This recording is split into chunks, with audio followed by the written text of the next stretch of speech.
Ya, Pak Mahfud, saya ingin meminta pandangan Pak Mahfud atas putusan terbaru Mahkamah Konstitusi nomor 62/PUU Romawi 22/2024 tentang penghapusan ambang batas pemilihan presiden atau presiden threshold. Kaitannya dengan arah perkembangan demokrasi kita ke depan. Karena tidak lama setelah MK membuat putusan itu, Pak Mahfud di akun Instagramnya langsung memberikan pujian dan apresiasi kepada Mahkamah Konstitusi. Tolong dijelaskan dulu Pak, kenapa diberikan pujian dan apresiasi? Ya karena putusan MK kali ini, kalau tidak yang ke-35, sudah yang ke-36 kalinya memutus permohonan atau gugatan yang sama tentang presidential threshold. 34 atau 35 atau 36 kali? Atau ke-36, karena sebelumnya itu sudah ada 34 dan atau 35 kali permohonan selalu ditolak oleh MK. Alasannya kuat memang untuk menolak itu. Saya beberapa kali ya, ketika saya jadi ketua MK juga menolak, karena di dalam Undang-Undang Dasar itu disebut pasangan calon presiden dan wakil presiden diajukan oleh partai politik atau oleh gabungan partai politik peserta pemilu untuk menjadi pasangan itu dengan syarat nanti atau ketentuan teknisnya nanti diatur dengan undang-undang. Artinya ketentuan undang-undang tentang ada threshold atau tidak, menyangkut nama orang atau menyangkut jumlah kursi atau jumlah jabatan dan sebagainya, itu merupakan open legal policy, ya, kebijakan hukum yang terbuka. Artinya terbuka untuk ditentukan oleh DPR sendiri bersama pemerintah, terbuka untuk ditentukan oleh lembaga legislatif sendiri. Oleh pembuat CRP itu kan merekam suara publik melalui kegiatan jurnalisme. Itu bukan, ya, penghimpunan informasi. Iya, biasa aja, kita terima aja itu sebagai penilaian, dan itu bukan bukti hukum. Kalau bicara bukti hukum nanti kan penegak hukum. Nah, selama ini kita percaya kok pada dunia internasional tentang itu, misalnya bahkan bereaksi dan mengambil langkah berdasar penilaian seperti itu. Misalnya Presiden Jokowi itu sangat percaya pada TII, Transparansi Internasional Indonesia, sehingga ketika dia turun, wah, dia segera mengadakan rapat. Oh, ketika dulu menjadi Menko Polhukam ya Bapak? Lalu kami jumpa pers bersama, ada Pak Firly, Jaksa Agung, Kapolri, saya, Presiden akan memberantas korupsi, kan gitu. Itu juga bukan bukti hukum, TII itu persepsi-persepsi aja, investigasi diam-diam. Ya, itu harus diterima, tidak mesti benar apa yang diumumkan itu. Kita juga percaya pada misalnya apa yang dikatakan oleh World Bank tentang prediksi, kan gitu kan? Yeah. Percaya. Kemudian Economic Intelligence Unit itu juga kita percaya, dan macam-macam lah. Ada lagi Freedom House dan segala macam. Iya, ya itu kan. Iya. Gimana ini mau ditolak kalau yang lain kita percaya? Tetapi ini sekali lagi tidak merupakan bukti hukum, karena beda bukti hukum dan bukti opini itu.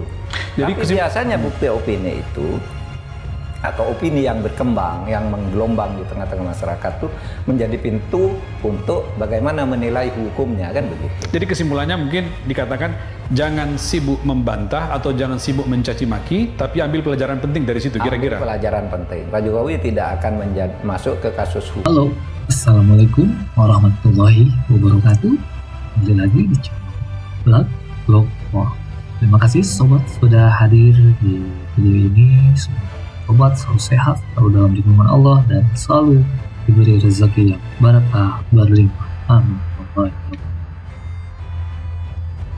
Di kesempatan ini kita akan melihat responnya Mahfud MD.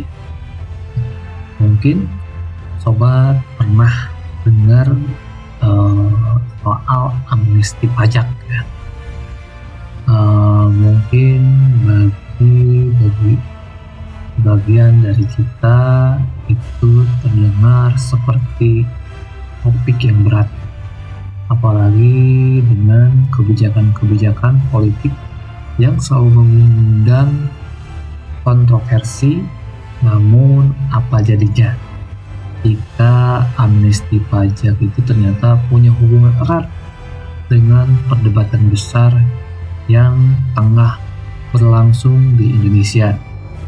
Misalnya saja bagaimana mantan Presiden Joko Widodo yang juga pernah meresmikan amnesti pajak menjadi bagian dari pembicaraan global tentang korupsi yang disorot oleh lembaga internasional yaitu OCCRP. Menarik kan?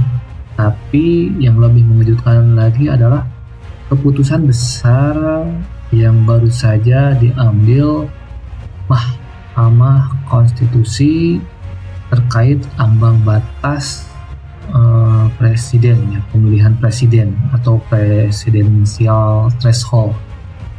Putusan ini memicu berbagai reaksi, bahkan dianggap sebagai landmark decision yang bisa merubah arah demokrasi Indonesia. Lantas, apa dampak bagi kita sebagai warga negara? Apakah ini berakhir dengan perubahan yang lebih baik, atau justru membuka celah baru untuk permainan politik yang lebih tidak sehat? Yuk, simak penjelasan atau ulasan dari Profesor Mahfud MD. Bagaimana tanggapan dan penilaian beliau? Yuk, tonton videonya.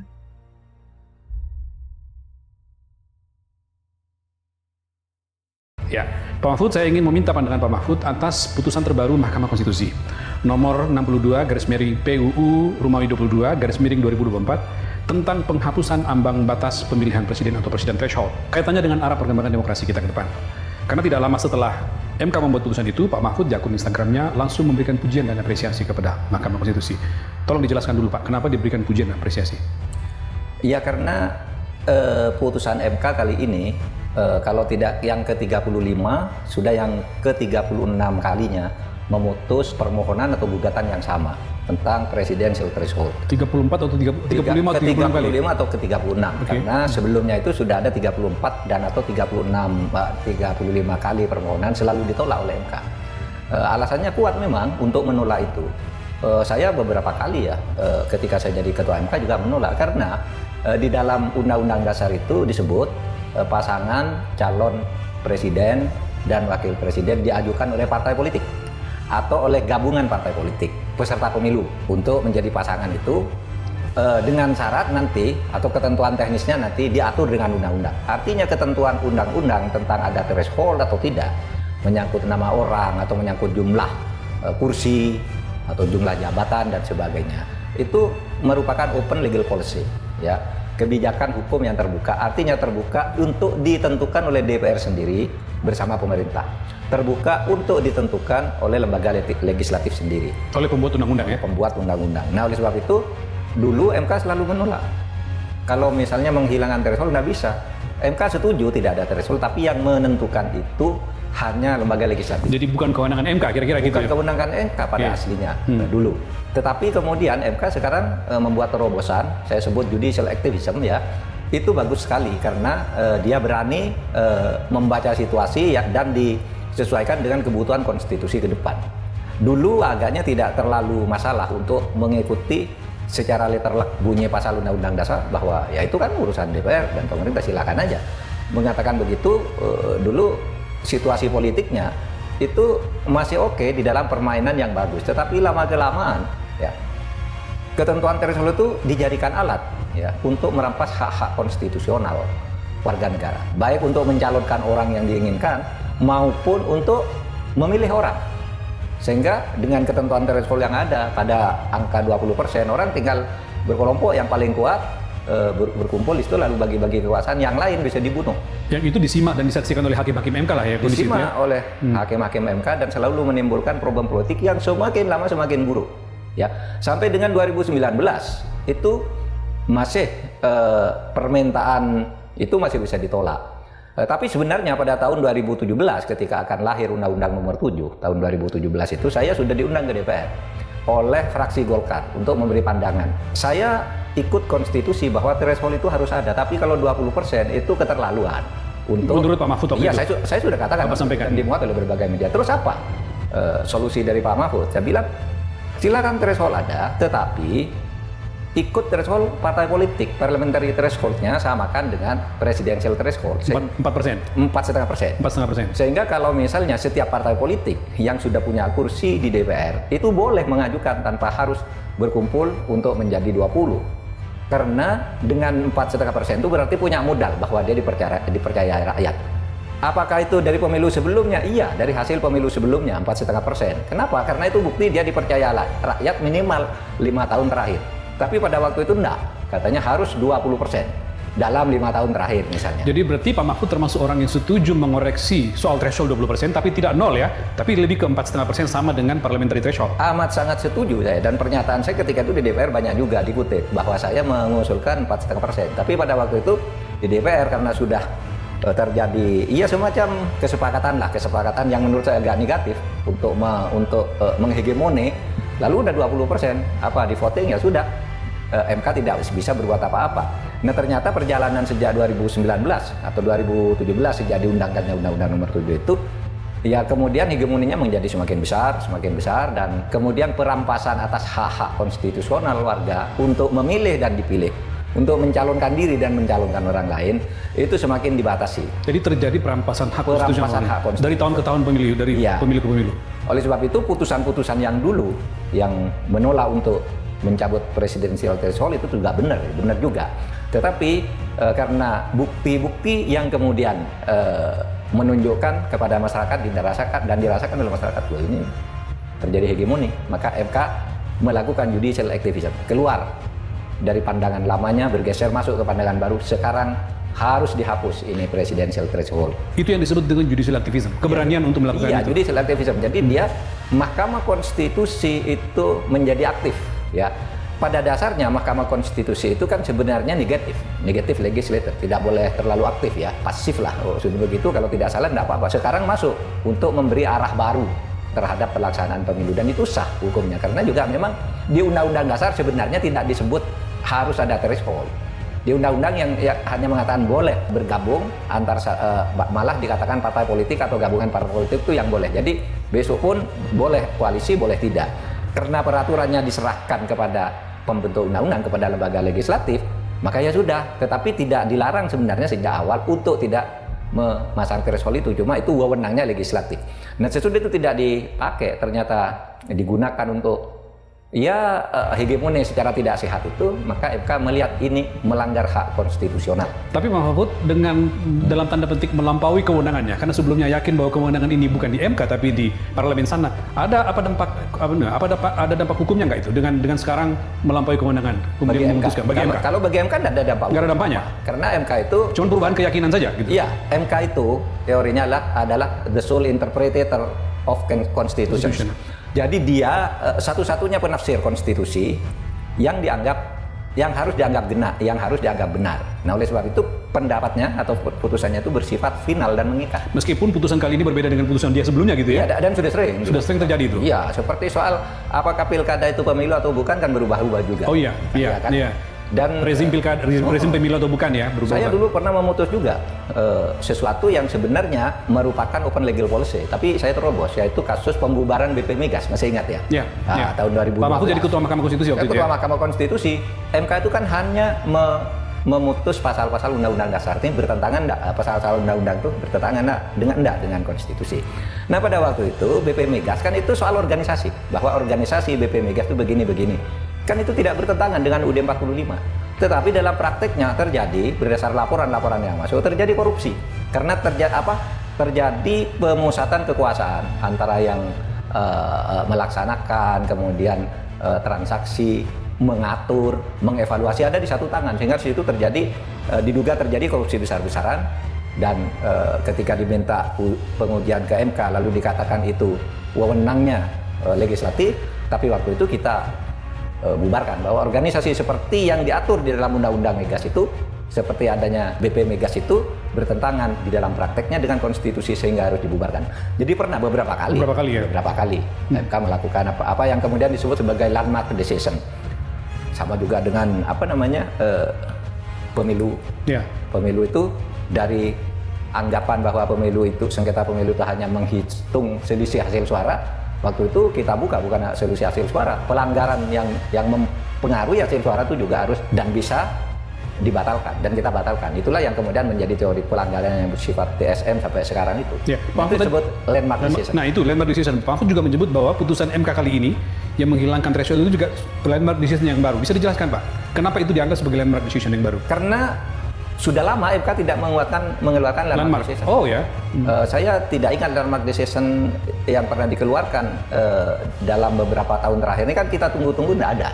Nah tiba-tiba sekarang ada. Itu yang sekarang landmark decision baru. Karena yang lama itu sudah pernah kita bahas, kira-kira dari ratusan vonis itu ada sekitar 15 lah dari sampai 20. Nah sekarang muncul lagi yang baru seperti ini. Dan itu bagus untuk membuat keseimbangan baru ya. Ketatanegaraan kita ini kan tidak seimbang. Maksudnya keseimbangan baru itu apa? Bapak juga menyebutkan itu juga di Twitter, di Instagram Bapak, supaya tercipta keseimbangan baru itu apa Pak? Pertama, keseimbangan baru di antara kekuatan politik di dalam masyarakat kelak. Oke. Iya kan? Tidak akan lagi Tidak ada dominasi dan segala macam hegemoni. Yang kedua, keseimbangan baru antara lembaga negara yang ada sekarang. MK yang setahun sampai dengan tahun 2023, dalam beberapa tahun terakhir sampai tahun 2023 itu seperti tidak berdaya, tidak punya kekuatan berhadapan dengan DPR. Nah sekarang dia tunjukkan bahwa saya bisa mengimbangi, karena akhirnya ketatanegaraan kita itu kan perlu checks and balances. Nah ini keseimbangan baru yang dibangun oleh putusan MK ini. Kalau dilihat dari sisi timingnya Pak Mahfud, diputuskan hari-hari ini gitu, orang jadi berpikir jangan-jangan pada pemilu 2024 ini barusan ada sesuatu yang penting dilihat oleh hakim sehingga kali ini dikabulkan permohonan itu. Ya pasti karena itu landmark decision berarti tidak didasarkan pada koherensi antara bunyi undang-undang dasar dengan bunyi undang-undang, tapi didasarkan pada fakta yang ada di lapangan, dan bahaya yang muncul ke depan apabila ini tidak diperbaiki. Apa itu menurut Pak Mahfud dari peristiwa 2024 kemarin? Dominasi partai atau gimana? Iya, peluang misalnya hegemoni partai, misalnya partai besar lalu melakukan koalisi secara tidak fair ya. Fairnya sih boleh, tetapi itu untuk mengucilkan partai lain sehingga partai-partai lain kemudian ikut semua, dan yang kecil-kecil kemudian tidak dianggap kan, sehingga terpaksa partai yang tadinya daripada, karena ada ketentuan kan di undang-undang, semua partai politik kalau tidak mengajukan calon, entah itu mengusung atau mendukung, pemilu berikutnya tidak boleh ikut. Tidak boleh ikut. Itu kan. Nah, betul. Kalau sudah ada thresholdnya gitu, dia kan terpaksa ikut. Meskipun tidak mendukung si A, terpaksa mendukung meskipun sifatnya menyusul gitu ya. Seperti yang 2019. Kan Partai Demokrat menyusul itu. Karena dia dengan sendirian akhirnya bukan mengusung, tapi mendukung. Mendukung ya. Tidak masuk dalam koalisi. Karena dia muncul belakangan ya. Iya, karena apa? Loh, kalau saya tidak ikut mendukung, mengusulkan, maka pemilu berikutnya pemilu tidak boleh ikut. Boleh ikut. Nah, itu yang terjadi. Ya. Hegemoni seperti itu yang banyak dilakukan melalui koalisi yang tidak sehat, Jadi kita simpulkan bahwa timingnya memang diambil sekarang karena kemungkinan besar MK melihat 2024 kembali ini ya. Itu menjadi faktor utama sehingga keluarlah putusan meskipun sudah 34 kali diajukan dan selalu ditolak, kali ini diterima. Iya, bisa dari pemilu kemarin, bisa juga akumulasi dari sebelumnya pengalaman sebelumnya. Sudah analisis ini terjadi secara konsisten pelanggaran ketidakadilan ini, lalu disimpulkan oleh MK. Begini nih yang konstitusional. Tapi yang perlu diapresiasi para pemohon Pak, berkali-kali ternyata dimohon dan akhirnya terkabul. Kalau lihat kan, kalau mereka mau misalnya ketika yang ke-20 dia udah pasrah gitu, 25 pasrah, ini sampai ke-34 mereka mengajukan dan akhirnya bisa diterima di yang ke-35, 36 itu. Iya, pemohonnya memang beda-beda. Beda-beda. Waktu saya yang pertama kali ngajukan permohonan itu Fajrul Rahman, yang sekarang jadi dubes ya. di Kazakhstan ya. Kazakhstan, Tajikistan. Iya. Di situ dia yang ngajukan pertama, tapi waktu itu tidak spesifik pada soal threshold. Dia mengatakan pada waktu yang dimohonkan harus ada calon perorangan. Tapi semangatnya seperti yang sekarang ini, tidak ada lah thresholdan itu. Lalu waktu saya juga yang saya ingat betul waktu Effendi Ghazali juga sudah ngajukan hal seperti itu. Waktu itu diskusi kami cuma belum diputus gitu. Sudah diputus secara internal kesepakatan. Waktu Effendi Ghazali itu diterima, dikabulkan seperti ini, tapi berlaku pada pemilu berikutnya, pada pemilu 2019. Saya akan perginya 2014 gitu, untuk pemilu 2014. Karena saya mau pensiun gitu pada waktu itu, udah kesepakatan ini nanti biar dibaca oleh pimpinan MK berikutnya sesudah saya pensiun. Tapi kemudian terjadi perubahan baru kan, itu ditolak pada akhirnya. Nah sekarang muncul yang ini. Bagus menurut saya, apalagi itu anak mahasiswa ya. Iya, 4 orang mahasiswa IAIN Win Sunan Kalijaga. Bagus. Menghimpun mengkonstruksi dalil, kemudian menunjukkan bukti-bukti, akumulasi ketidakberesan, selama ini lalu MK memutus seperti itu. Mudah-mudahan ini bagus bagi perkembangan demokrasi kita. Ya, Pak Mahfud, selain menghapus ambang batas, MK juga mengeluarkan apa yang disebut dengan judicial orders, Pak ya, memerintahkan kepada pembentuk undang-undang ketika merevisi Undang-Undang Nomor 7 Tahun 2017 melakukan sekaligus rekayasa konstitusi. Bagaimana memahami itu, Pak? Apa maksudnya itu? Kata rekayasa itu sering diartikan negatif, padahal rekayasa itu mengatur agar semuanya harmonis kan. Kalau agar bangunan itu tidak roboh, rekayasa itu kan engineering. Bisa bermakna begitu ya? Iya, misalnya agar kursi ini tidak roboh, ditata sedemikian rupa maksudnya ya. Kalau di sana kira-kira akan mengganggu orang lewat, ini harus dikasih ini, itu namanya rekayasa. Sama. Jadi besok undang-undang ini perintah MK ya. Itu nanti undang-undangnya harus hati-hati betul. Jangan sampai sekarang tidak ada threshold malah terjadi kegaduhan yang luar biasa. Misalnya tiba-tiba muncul 148 partai seperti pada tahun 98. Ingat kan? Iya. Pemilu terbuka, pemilu awal-awal itu reformasi ya? Iya. Betul. Dulu kan bahkan sampai ada namanya Partai Seni dan Dagelan Indonesia, Parsendi. Ya, yang dipimpin oleh Dono Warkop. Ada 148 partai karena mau ikut pencalonan presiden. Iya. Nah, lalu undang-undangnya apa? Saya sudah melihat itu, undang-undang menyatakan ada threshold, waktu itu 2%. Nah, berguguran kan, harus ada sekian wilayah dan sekian cabang dan sekian ranting. Berguguran dari 148 kurang menjadi 98 yang dianggap memenuhi syarat formal. Tapi waktu itu bebas sekali. Dulu syarat formal itu kan pertama disahkan sebagai badan hukum. Itu dari 148 yang lolos hanya 98. Sesudah badan hukum, syarat untuk ikut pemilu ada lagi, dihadang di KPU tinggal 48. Nah, sekarang juga harus diadakan rekayasa seperti itu agar mengantisipasi agarnya tidak terlalu banyak. Karena dengan menghapus ambang batas, niat untuk mendirikan partai menjadi muncul lagi gitu Pak ya? Bisa memunculkan calon presiden. Kesulitan mendirikan partai supaya tetap seperti sekarang.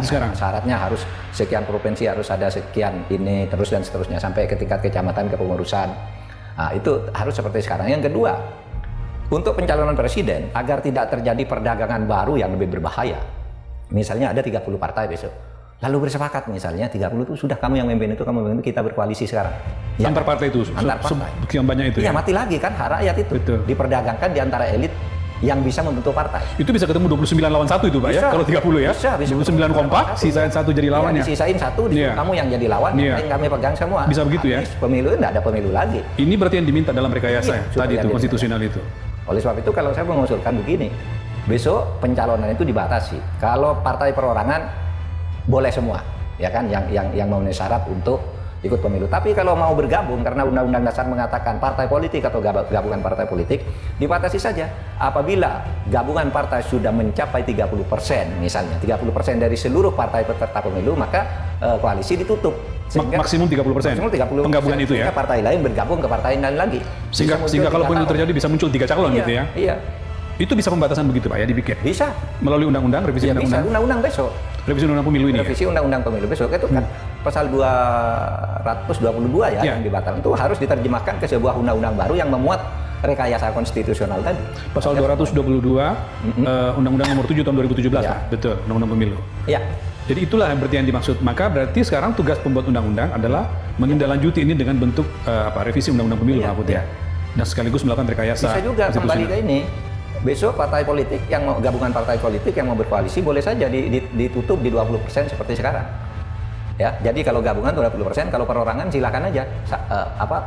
Setiap partai lain yang tidak bergabung mengajukan sendiri tidak harus bergabung. Bisa aja gitu. Itu tergantung bagaimana ngatur Mas. Oh, maksudnya pakai angka 20% yang sekarang itu ya, sehingga dibatasi paling banyak 20%. Kalau sekarang kan paling sedikit. Ya, minimal 20%, sehingga lalu semuanya berebutan. Sekarang batasi 20%, biar yang 20% itu bergabung dari sekarang, ancang-ancang gitu kan. Sekarang bagaimana kita melihat dari sisi kepentingan partai politik, misalnya tidak selalu mengikuti maunya Mahkamah Konstitusi, Pak. Kan pernah terjadi ketika Mahkamah Konstitusi melakukan peraturan, lalu tiba-tiba parpol di DPR melakukan hal sesuatu sehingga dalam tanda petik mengakali putusan itu.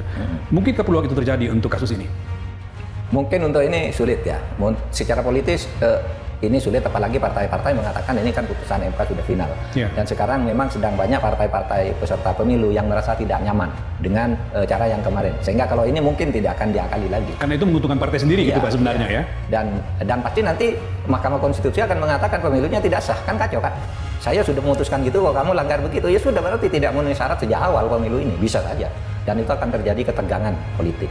Oleh sebab itu ini harus dianggap upaya membangun keseimbangan baru. dalam ketatanegaraan kita. Artinya Pak Mahfud, kalau kemudian semua jalan dengan baik, berarti harapan akan ada praktik demokrasi yang lebih bagus, menghasilkan pemimpin baru yang lebih bagus dan segala macam itu akan terbuka ya? Iya, akan terbuka. Dan itu salah satu tujuan kita melakukan reformasi agar demokrasi semakin baik dengan adanya check and balances antar lembaga-lembaga negara. Dengan demikian partai juga harus pandai-pandai menghasilkan kadernya atau mencari orang terbaik lah. Itu challenge-nya Pak. Akan muncul nanti kader-kader terbaik. Kalau dia kalah karena diblokir di satu partai, dia bisa ke partai lain. Gitu. Partai lain juga bisa memanfaatkan agar juga mendapat pilihan oleh rakyat kan gitu. Tidak ada lagi misalnya strategi menjegal orang-orang tertentu gitu ya, karena nggak mungkin itu. Kalau melihat kemungkinan peluang tokoh-tokoh baru Pak Mahfud, anak muda yang lebih progresif dan segala macam itu, ini sangat terbuka dengan sistem baru ini ya? Sangat terbuka. Yang lama juga masih terbuka. Yang baru juga terbuka gitu. Lebih-lebih sekarang di partai kan sudah ada kader-kader mudanya masing-masing ya. Silakan aja disiapkan dari sekarang. Dan bisa lebih bebas nih persaingannya karena langsung ke rakyat ya. Langsung ke rakyat. Iya. Baik Mahfud, itu tadi soal putusan terbaru Mahkamah Konstitusi. Saya mau ngajak Mahfud untuk tentang pemerintahan Pak. Kita lihat pemerintahan. Ya, ada dua berita yang jadi omongan. Satu yang paling baru adalah kabar baik dari pandangan tokoh atau kalangan luar negeri terhadap Presiden Prabowo Subianto, Pak. Ya. Hari Sabtu kemarin itu di koran di media di Singapura, di Straits Times itu menulis tentang 10 tokoh yang disorot kemungkinannya akan berpengaruh dalam tahun 2025. Tokoh dunia, Pak. Pemimpin dunia lah. Meet the 10 world leaders to watch in 2025. Itu kira-kira judulnya di Straits Times Singapura. Salah satunya itu adalah Prabowo Subianto, Pak. Presiden Prabowo Subianto yang dianggap kira-kira menjadi tokoh berpengaruh dari 10 yang ada. Selain misalnya ada Presiden Amerika, kemudian ada China, Australia dan segala macam. Nah, apa pandangan Pak Mahfud dengan media luar atau institusi luar melihat Prabowo Subianto, Presiden Indonesia sebagai salah satu tokoh yang kemudian berpengaruh di 2025? Bagus banget menurut saya ya, bagi Indonesia di dalam kancah internasional. Selama ini Indonesia dianggap negara yang besar, penduduknya, potensinya besar, tetapi kan pengaruhnya kecil. Mungkin diplomasi Pak Prabowo selama 2-3 bulan, atau mungkin 2 bulan lalu ya, kan ini kan penilaiannya udah lama kan, baru dikeluarkan oleh sekarang, artinya akhir tahun lalu, berarti sampai 2 bulan pemerintahan pertama Pak Prabowo, diplomasi luar negerinya dianggap bagus ya, menonjol, cukup speak up.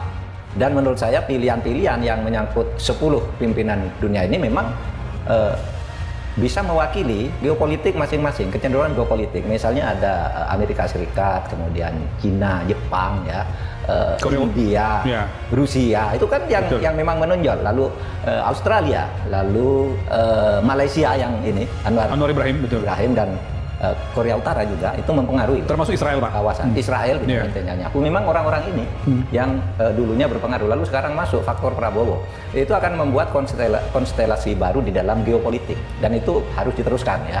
Hal-hal yang dulu kita agak lemah diplomasi luar negerinya, sekarang tahun 2025 ini harus dimanfaatkan betul, karena pasti akan menjadi salah seorang yang betul-betul berpengaruh.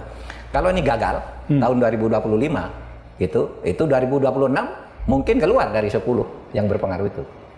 Nah, dulu kita kan pernah menjadi pemuka kawasan ASEAN kan dulu kan, kan itu. Nah, seperti itu dulu kan berpengaruh sekali, sesudah itu meredup gitu. Sekarang kita bangun lagi. Jadi ada peluang untuk kembali kepada nama besar Indonesia di kawasan ya, yang pernah dulu muncul. Bagus, kita harus anggap ini kabar gembira di tahun baru, hadiah tahun baru untuk Indonesia. Oke. Nah, kalau itu dianggap bagus menurut Pak Mahfud, bagaimana Presiden Prabowo harus menjaga image itu dalam kaitan misalnya di dalam negeri juga dia akan menghadapi tantangan yang cukup berat, Pak. Bagaimana dua hal ini dikelola dengan baik sehingga image seperti itu tetap berjalan dengan baik? Oke.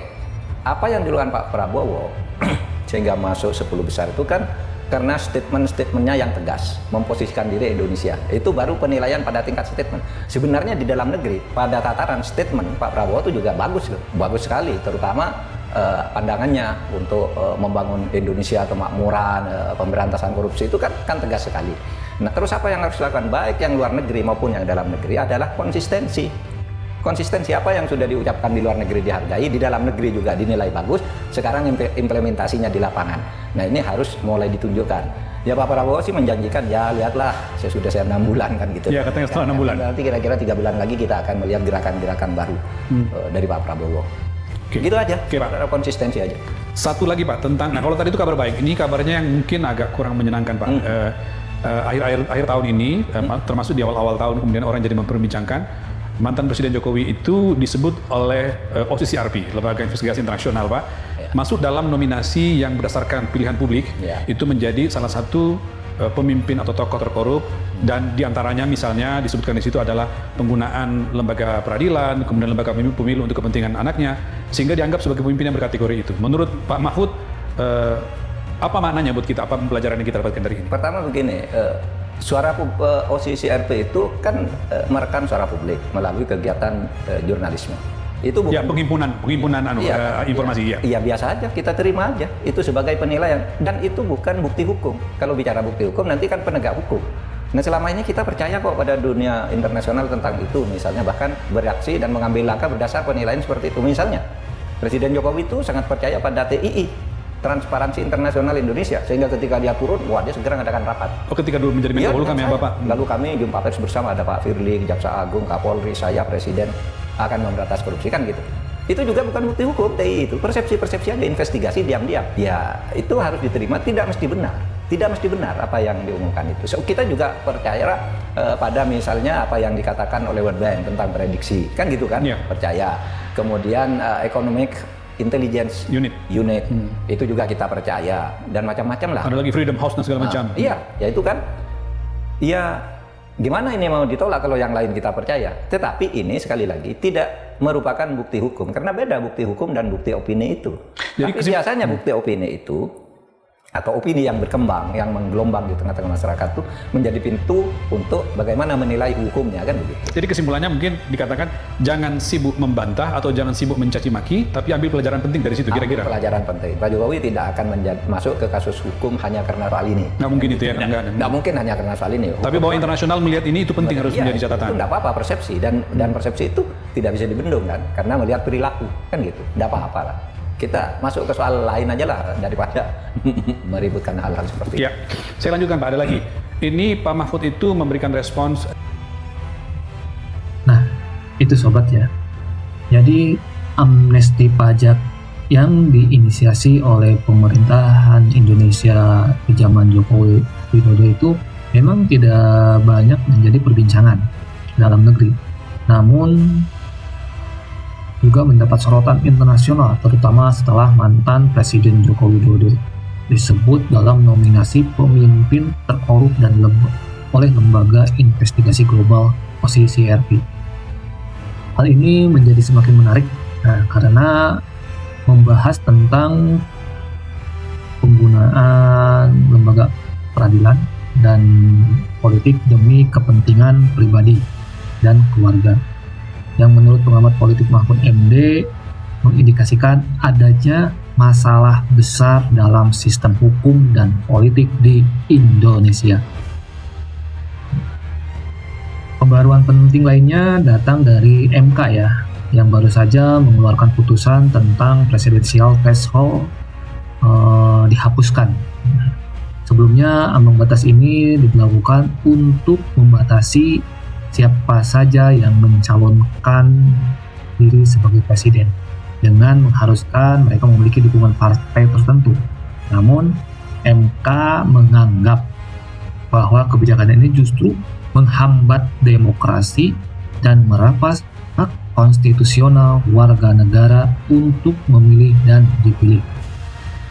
Hal ini dianggap sebagai langkah judicial activism, yaitu keputusan yang diambil oleh MK untuk mengoreksi dan menyesuaikan konstitusi dengan dinamika politik saat ini. Mahfud MD pun menilai bahwa ini merupakan perubahan positif yang akan membawa keseimbangan baru dalam kekuatan politik di Indonesia pastinya. Namun tantangan besar adalah bagaimana implementasinya. Nah, dari putusan ini nanti di lapangannya gimana, terutama menghindari dominasi partai besar yang bisa menyebabkan ketidakadilan dalam proses politik seperti yang terlihat di pemilu-pemilu sebelumnya. Keputusan MK ini dianggap penting karena bisa menyeimbangkan kekuatan antara lembaga negara, terutama antara pemerintahan dan legislatif. sehingga menciptakan check dan balance yang lebih sehat. Dengan demikian, meskipun sering kali terjadi perdebatan mengenai wewenang MK, keputusan kali ini tetap dianggap sah dan krusial untuk perkembangan demokrasi Indonesia. Itu tanggapan Profesor Mahfud MD ya. Bagaimana perubahan ini akan berdampak bagi pemilu 2025 nanti ya? Apakah kita akan melihat politik yang lebih adil dan transparan, atau justru berpotensi memunculkan koalisi-koalisi yang lebih tidak sehat? Mari kita nantikan kelanjutannya bagaimana proses tentang pemilu ke depannya. Nah, itu sobat tanggapan Mahfud MD. Bagaimana tanggapan sobat? Yuk tanggapi di kolom komentar. Terima kasih sudah nonton sampai akhir video ini. Jangan lupa untuk like dan share videonya. Terima kasih sudah nonton sampai akhir video. Assalamualaikum warahmatullahi wabarakatuh.